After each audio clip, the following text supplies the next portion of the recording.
Okay unit 4နော် unit 4ကကျတော့ဗာလဲဆိုတော့ back to village အကြောင်းပေါ့နော်အဲ့တော့ I ဆိုရင် M နဲ့တွဲတာပေါ့နော်ဒါလေးကြာကြည့်နေပေါ့နော် I ဆိုရင် M နဲ့တွဲတယ်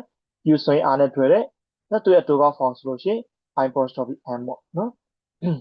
U apostrophe RE နော်ဒီမှာဆို I am Tom ငါက Tom ပါ You are a business woman နော်မင်းကနော်စီးပွားရေးလုပ်ငန်းရှင်အမျိုးသမီးတစ်ယောက်ဖြစ်တယ်နော်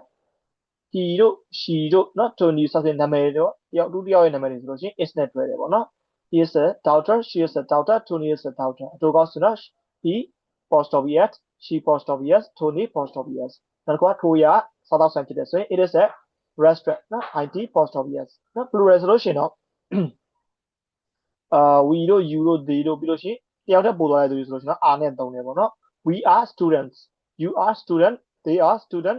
Kate and Mary are students တို့က form ဆိုတော့ we apostrophe re you apostrophe re they apostrophe re ဒီနာမည်ပေါ့နော်နာမည်တွေဆိုလို့ရှိရင်သူ apostrophe re နဲ့တော့ပုံလို့မရဘူးပေါ့နော်အဲ့ဒါသတိထားမယ်ဒီမှာဒီက you ကကျတော့မင်းတို့ဒီဆိုတဲ့အဓိပ္ပာယ်အများကြီးပြောပြဒီ you ကကျတော့မင်းဒီဆိုတဲ့တယောက်တည်းကိုပြောတဲ့ဟာမျိုးပေါ့နော်အဲ့တော့ဒါပေမဲ့ you ဆိုလို့ရှိရင်တော့သုံးမဲ့ဘက်ကတော့ not to be ကတော့ AI ရပဲသုံးမယ်ပေါ့နော်ဒါလေးပဲအဓိက okay အဲ့ဒါဆိုလို့ရှိရင်အောက်မှာ write the subject pronoun ပေါ့နော် subject pronoun လေးရေးကြည့်ပါတဲ့နော် she ပေါ့နော်ဒါတယောက်သူများကိုခေါ်လဲဆို she နောက်တစ်ခုကကြပါလဲဆိုတော့နှစ်ယောက်ဆိုတော့တယောက်တည်းပို့သွားပြီဆိုလို့ရှိရင် they လို့သုံးမယ်ဒါကြပါလဲဆိုယောက်ျားလေးတယောက်တည်းဆိုလို့ရှိရင် he ဒီမှာ for ကကျတော့ကိုပြောမယ်ဆိုလို့ရှိရင် I နောက်တစ်ခုကကျတော့ဒီမှာလည်းရေးပေးထားတယ်ပေါ့နော်ဖြေလေးရတဲ့ဘက်မှာကြည့်လို့ရတယ်ပေါ့နော်အဲ့တော့ငါတို့ဆိုလို့ရှိရင် we ပေါ့နော်အဲ့တော့ဒီကဆိုတော့ကိုလက်ညှိုးကြီးပြန်ပြောနေတာဖြစ်တဲ့အတွက် you ပေါ့နော်မင်းပေါ့နော် okay နောက်တစ်ခုကြပါလဲဆိုတော့ main ကလေးဖြစ်တဲ့အတွက် she ဒီထိုးရပေါ့နော်ဒီမှာဆိုလို့ရှိရင် atla war ဆိုတဲ့ဟာမျိုးဖြစ်နေတဲ့အတွက် ideate ပေါ့နော်ဒါက pronoun သုံးတဲ့ဟာလေးပေါ့နော်ဒါမြန်မာလိုလေးတစ်ချက်နော်မှတ်မိအောင်ပြောပါတော့နော် they ကကျတော့သူတို့ဒီနော် they ကသူတို့ဒီ he ကသူဒီ I ကကျွန်ုပ်ဒီကိုပြောရင် I နော်ကိုနဲ့နောက်ထပ်လူတွေပါလာပြီဆိုလို့ရှိရင်ငါတို့ဆိုရင်တော့ we နော် you ဆိုလို့ရှိရင်တော့ me နော်သူများကိုပြောချင်တယ်ဆိုလို့ရှိရင် you နော်မင်္ဂလိပ်ဆိုရင် she သူမဒီယောက်ျားလေးဆိုရင် he သူဒီ idea ဆိုလို့ရှိရင်တမတ်ပစ္စည်းနဲ့တိရစ္ဆာန်တွေဆိုရင် idea ထိုးရပြီပေါ့နော် okay အဲ့ cycle တဲ့ subject pronoun နဲ့ subject pronoun လို့ဝိုင်းပြီးတော့နော် he is an actor ဒီမှာ number 2လေးက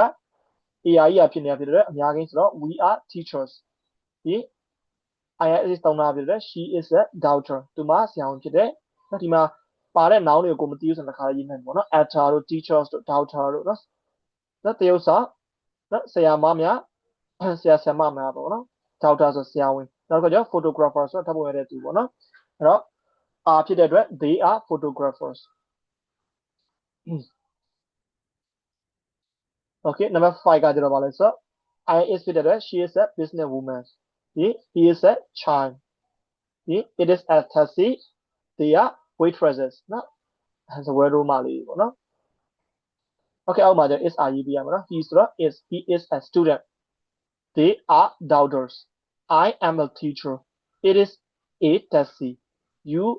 are engineers we are actors he is a photographer okay ဒီမှာဖြေလေးတစ်ချက်ရှိရပါတော့အဲ့တော့ဒါလေးကိုမရသေးဘူးဆိုရင်ဒီမှာရှိတဲ့စကားလေးကိုခဏလောက်နော်မှတ်မိအောင်တစ်ချက်နော်ပြန်ကြည့်ပါကြည့်ပြီးတော့မှ insight လေးတွေအတူလိုက်လို့ကြည့်ပါနော်ဒီဖြေလေးရရဆိုလို့ဆိုတော့ဒီသင်ခန်းစာရတယ်ပေါ့နော် okay အဲ့တော့ဒီ back to be unit 4နဲ့ပတ်သက်ပြီးတော့ channel လေ့ကျင့်ခန်းလေးဆက်ပြီးတော့လုပ်အောင် okay ဒီမှာကျတော့ဗာလဲဆိုတော့ write short form နော် short form ရေးပေးရမှာပေါ့နော် they ဆိုရင် apostrophe re she ဆိုရင် apostrophe s I ဆိုရင် apostrophe m it ဆိုလို့ရှိရင် apostrophe s we ဆိုရင် apostrophe re ပေါ့နော်ဒီမှာအောက်မှာပုံလေးနဲ့တွဲပြအောင် they are photographers ဆိုတော့ a she is a doctor ဆိုတော့ဒီပုံလေးပေါ့နော် c ပေါ့နော်ဒီ I'm a business man ဆိုတော့ e ပေါ့ it is a factory က b we are teachers နော် we are teacher က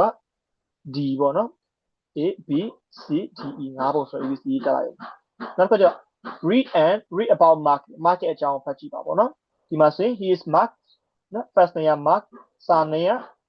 Ford age က23 job ကကျတော့ taxi driver အဲဆိုလို့ဒီမှာဆိုရင် he is mark he is 23 years old he is a taxi driver ပုံလေးကိုကြည့်လို့ရဖြစ်တယ်ပေါ့နော်အဲ့တော့ဒီမှာဆိုလို့ရှိရင်လို့ပဲnoun or right sentence about sundry Pete and Anna တို့အကြောင်းရေးပြီးပေါ့နော် use as subject pronoun နော်ဆို the short form ပတ်တူပြီးလဲတုံးပြီပေါ့နော်ဒီမှာဆိုသူရဲ့နာမည်က she is Sandra she is 26 years old she is a daughter okay နောက်တစ်ခုကကျတော့နှစ်ယောက်ဆိုတော့ they ပေါ့ they are Pete and Anna they are 19 years old Pete is an engineer နော်vowel sound နဲ့စတဲ့အတန်ရှိမှာဆိုရင် and ကိုသုံးမယ်ဆိုတော့ an engineer ဖြစ်ပြီးတော့ she is a waitress နော်